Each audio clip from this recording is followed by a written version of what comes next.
Continuing Test Yourself Week. Now with the test, only 14% of people over 40 years old can pass. Oh my gosh. Here to break down what the old man sock and shoe test is and how it's done is physical therapist and strength coach Jeff Cavalier. Hey. Okay. All right, what's the purpose of this test? Well, I have some sobering statistics for you. So 1 person every 20 minutes in this country dies from an accidental fall. Oh, gosh. Worse than that, there's actually more people that lost their lives due to an accidental fall than a motor vehicle accident in the last year. Wow, okay. So a lot of it is the fact that people just don't have good balance skills. The good news is you can test it and you can also improve it. Okay. All right, so the test is, we call it the old man test, but Okay. trust me, old women I can do be it made. too? Yes, we can make old women out of We'll this call test it the also. old woman test. So, okay, thank you. What you need to do is you'll have to pick up your sock with 1 foot up in the air. You'll put your sock on, put your shoe on, you tie your shoe, and then you put your foot down.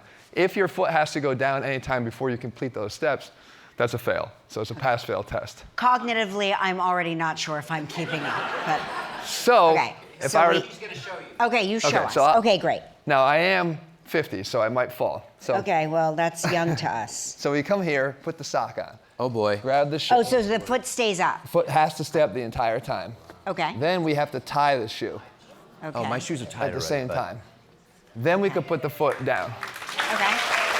So you try the other side, and you want to get past, obviously, on both sides. Okay, so do it. Yeah. Do we go? Yep. All right, hold on. Pick here we 1 go. foot up. 1 foot up. There you go. Put Now the the sock sock on. goes on. Okay. Beautiful. And then the shoe. And then the shoe. Okay. There you go. 3 for 3 here. Oh, yeah. Look at this. Get that tie. There you go. I'm wearing. Nicely done. I just tied my pants into my shoe. All right, now pick that foot up. There you go, Mark. Wow. There you go. That's part of it. You need to be able to do that. Nicely done. Good job. Now, Awesome. I propped. I noticed. I propped my foot there. I noticed. So that does make it slightly easier. Yeah. Okay, it is still a single leg balance activity. So whether you have it across here or not, you're still balancing on 1 leg. But Okay. there's a little bit more stability that comes from that than freestanding with the leg. Yeah, I on just the can't front. get this leg with these High enough. jeans higher. Okay. There you go. Oh, are your They look stretchy jeans to me, too though. tight? That was amazing. So we passed. You passed.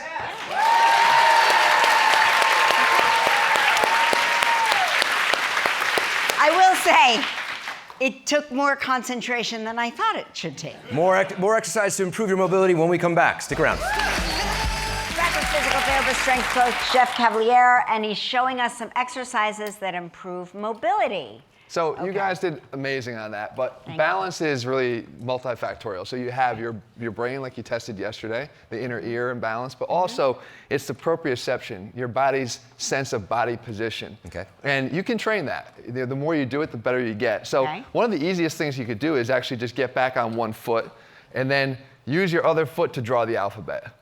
Okay, so Oh, A, A. B, and you can start to I'm on the feel, wrong foot. right, some of those little perturbations down Yep. your ankle. You have Your to sort of toes. stabilize that. Your toes, everything. Now, the bigger the letters you make, the more of a challenge, right? And the faster you make the letters, the more of a challenge. Well, So I want you to be neat. Yeah, so Gee. you both have really, really great balance, but you can continue to improve it by doing that. The next thing, though, is we have some core strength requirements that are really fundamental to balance. One of them is our hip.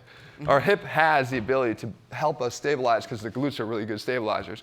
But a lot of times what people do is they'll just lean forward. Right. Right? You need to be able to hinge Yep. into your hip so you sit backwards, just like doing an RDL or a deadlift. You sit back and you kind of go down to touch the floor. And then you come out of it, you drive the other leg forward so you can contract the glute on that standing leg. It's contracted. Right? Okay. Because that, again, is where you get that stability. All right. And so that's the RDL. You do that in 10 repetitions each leg, multiple sets. You could do these anywhere, obviously, with no equipment. Right. So that's really pretty simple. What's the next? Okay, what's next? next thing we do is we want to also focus on being able to develop some mobility in our upper body. Because Oh, boy. the biggest problem we have these days, I call it the epicenter of dysfunction, is a thoracic spine. That's right. Right under the shoulder blades, right about to the mid-back. And what's happening is we're rounding out. Yeah, we're right? always like this. Poor posture. Like this. Exactly. And what that does is just throws our center of mass forward. So we're more likely to lose our balance because of that. So how do you maintain thoracic extension and mobility? You get down to the ground just like this, deep squat, which is nice because you can actually get good hip mobility too. Put one elbow in against one of the knees, and then reach up with the opposite elbow and really try to rotate at the same time that you open your chest up, because what you really want to do is open this. I heard something pop. Actually, probably a good sign. That was probably my pants. Of course, go the opposite direction. Here, open up. Really try to reach. Because not only are we trying to establish more extension through the thoracic spine, but rotation. Right? Because again, if we start to fall, we need to be able to rotate, grab, Catch ourselves. spontaneously be able to do that. All right, what's the next? last one is, it's a horse stance modification, but you get really wide. And you come down, it's either horse stance or sumo stance. You sit down deep. Oh, God. And what this is doing is, again, trying to strengthen some muscles in the hips for stability so you can actually maintain this position. But then we can make it more of a thoracic spine mobility drill by taking our hands out in front and then reaching them up. I high as you literally can. have to get undressed to do it. Really trying to open up the chest, get your hands high, keep your head up. And again, all while working your legs. Feel that right at the same time. right here. Yeah. So very, very simple, easy to do. And again, the more you practice, the better you get. It's a skill. And again, it's multifactorial. If you could do this more, you get better at it. Great. Okay. All right.